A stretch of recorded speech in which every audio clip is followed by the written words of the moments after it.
जसं मी आता सांगितलं की मररोग झालं, निमॅटोड झालं, तेलकट डाग झालं, या समस्या जर आपल्याला कमी करायच्या असतील तर आपल्याला एकात्मिक व्यवस्थापन आपल्या डाळिंब बागेचं त्या ठिकाणी आपल्याला करायचं आहे.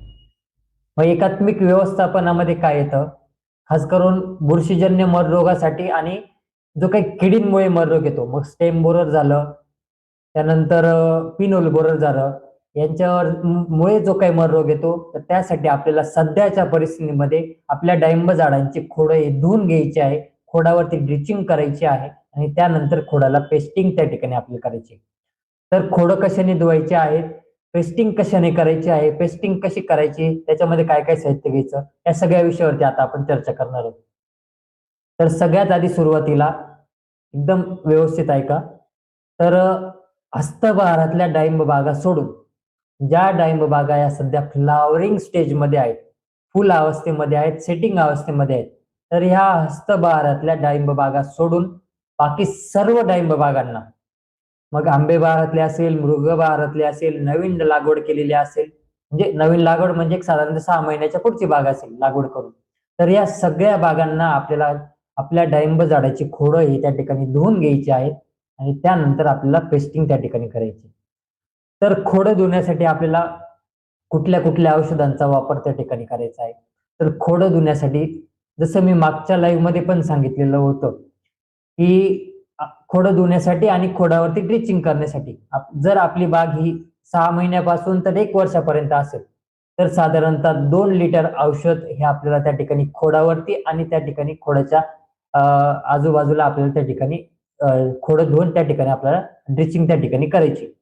जर आपली डाळिंब बाग ही 1 वर्षापासून तर 2 वर्षापर्यंत असेल, तर आपल्याला 3 लिटर औषध त्या ठिकाणी आपल्याला बागेसाठी ड्रिचिंग करायला आणि खोडं धुण्यासाठी वापरायचे. जर आपली डाळिंब बाग ही 3 वर्षाची असेल, 2 ते 3 वर्षाची असेल, तर आपल्याला त्या ठिकाणी 4 लिटर औषध हे आपल्याला त्या ठिकाणी खोडं धुण्यासाठी आणि ड्रिचिंग करण्यासाठी वापरायचे.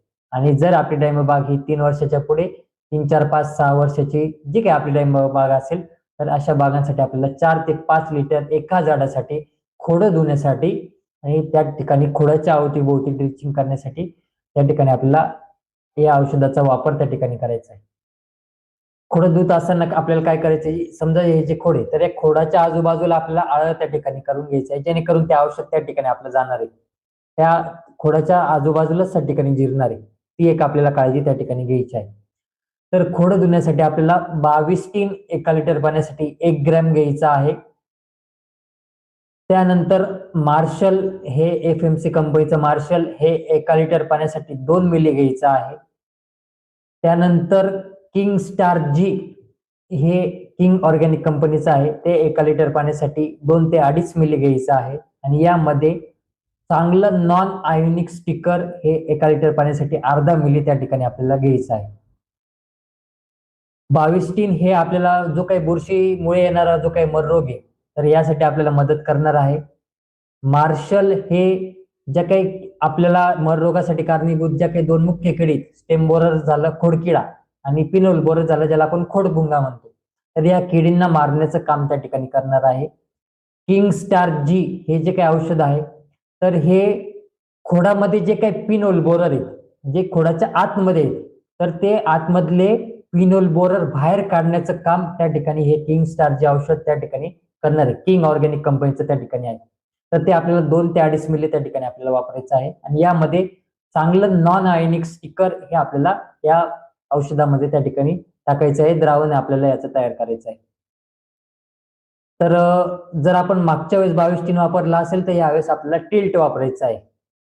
जर मार्शल वापरला असेल तर हमला त्या ठिकाणी क्लोरोपायरिफॉस सायपरमेथ्रिन आपल्याला त्या ठिकाणी घ्यायचं आहे. तर अशा पद्धतीने आपल्याला बदल त्या ठिकाणी करायचा आहे. तर 22 टीन 1 लिटर पाण्यासाठी 1 ग्रॅम, टिल्ट घेतलं तर 1 लिटर पाण्यासाठी 1 मिली, मार्शल घेतलं तर 1 लिटर पाण्यासाठी 2 मिली, हमला घेतलं तर 1 लिटर पाण्यासाठी 2 मिली. त्यानंतर किंग स्टार जी हे 1 लिटर पाण्यासाठी 2 ते 2.5 मिली आणि चांगलं नॉन आयोनिक स्टिकर हे आपल्याला 1 लिटर पाण्यासाठी अर्धा मिली असं सगळं द्रावण त्या ठिकाणी करायचं आहे. आणि खोडावरती आणि खोडाच्या आजूबाजूला त्याचं ब्लिचिंग म्हणजे खोड पूर्णपणे ओलं करायचं आहे. साधारणतः जमिनीपासून 1.5 ते 2 फुटापर्यंत खोड हे आपल्याला पूर्णपणे ओलं करायचं आहे आणि खोडाच्या आजूबाजूला त्या ठिकाणी आपल्याला ब्लिचिंग त्या ठिकाणी करायची आहे. जसं मी सांगितलं 6 महिन्यापासून 1 वर्षापर्यंत असेल तर 2 लिटर, 1 वर्षापासून तर 2 वर्षापर्यंत बाग असेल तर 3 लिटर, 2 वर्षापासून तर 3 वर्षापर्यंत बाग असेल तर 3 लिटर, 3 वर्षापासून तर पुढे बाग असेल तर एक साधारणतः 4 ते 5 लिटर औषध त्या ठिकाणी आपल्याला खोडावरती टाकायचं आहे. जेणेकरून आपल्याला बुरशीमुळे येणारा मर रोग असेल, किडींमुळे येणारा मर रोग असेल, यावरती आपल्याला प्रिव्हेंटिव्ह मध्ये चांगलं काम करता येईल आणि चांगलं नियंत्रण त्या ठिकाणी आपल्याला आपल्या डाळिंब बागेमध्ये मिळवता येणार आहे. तर अशा पद्धतीने आपल्याला खोडं हे आत्ताच धुवून घ्यायचे आहेत, जेणेकरून आता जी काही पुढची लाईफ सायकल या किडींची चालू होणार आहे, तर ते आपण जर प्रिव्हेंटिव्ह मध्येच काम केलं तर ती लाईफ सायकल पण थांबवू शकतो. पुढे जो काही मर रोग वाढणार आहे तर तो सुद्धा आपल्याला त्या ठिकाणी आपण थांबवू शकतो. स्टेम बोरर असेल, पिनोर बोरर असेल, या किडी जर एकदा खोडामध्ये जर शिरल्या तर त्या कंट्रोल करण्यासाठी आपल्याला खूप जास्त मेहनत त्या ठिकाणी आपल्याला घ्यावी लागते. त्यामुळे कुठलेही जर काम आपण प्रिव्हेंटिव्ह मध्ये केलं, मी मागच्या लाईव्ह मध्ये पण बोललो, prevention is better than cure. कुठलाही रोग येण्याआधीच जर आपण प्रिव्हेंटिव्ह मध्ये काम केलं तर आपला होणारा खर्च सुद्धा कमी होतो आणि त्याबरोबर आपल्याला चांगला रिझल्ट सुद्धा त्या ठिकाणी आपल्याला औषधांचे त्या ठिकाणी मिळत असतात.